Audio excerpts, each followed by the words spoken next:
Hello.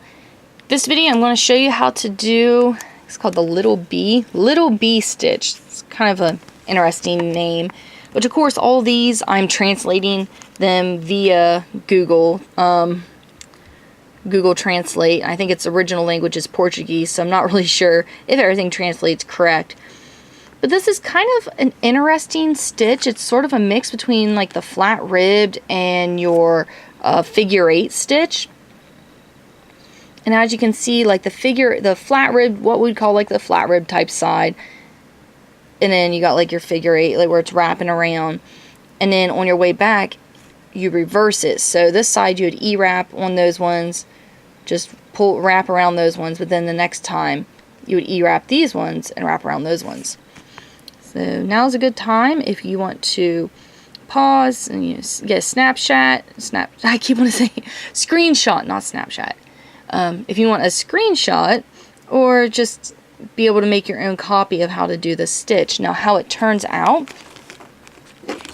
really similar to the flat rib stitch. Okay, here's the flat rib stitch. It's super stretchy. This is a little fuller, a little thicker, but as you can see, they're both very stretchy. This one is a little stretchier. Here they are next to each other. This one's just slightly thicker. That's my cat, Dexter. Slightly thicker. Oh, wrong one. Here we go. Put this up so you can see this in the background while I show you. Yeah, you found a toy. Uh-oh. Alright, my daughter wants me to show you guys. She found a Zoobles. Is that what this is? Is this called a Zoobles?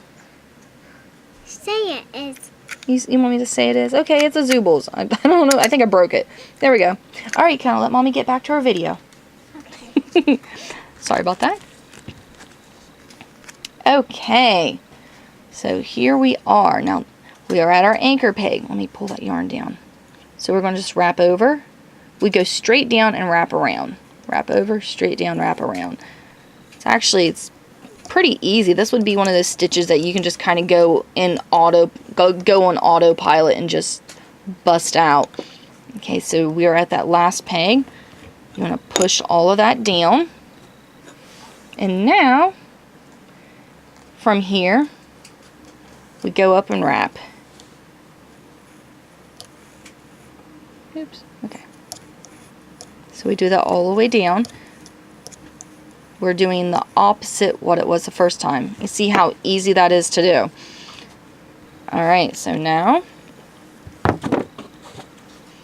we will do, I'll show you what, this is what it looks like.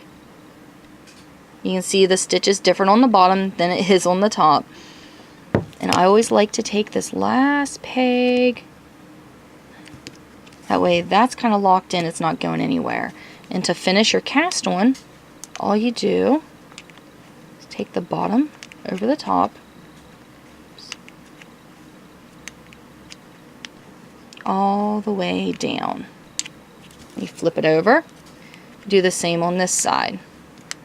And when you're doing these rake stitches, it is completely normal for your first few rows until you can get some weight down here for the loops to not want to hold up, or to just feel just really loose and just, I'll just say just not right.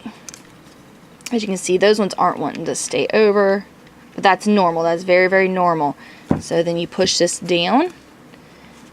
Gives you an idea what the cast on looks like. You can see where these are just real loose, so it's not super even or anything yet, but as you do it and it comes down, there'll be more weight on it and it'll look more even. There you go. This was, I already forgot the name, the little bee stitch. Little bee stitch. No clue why they called it that, but okay. Maybe it's because it kind of, I don't know. Alright, thank you for watching. I hope you enjoyed this video.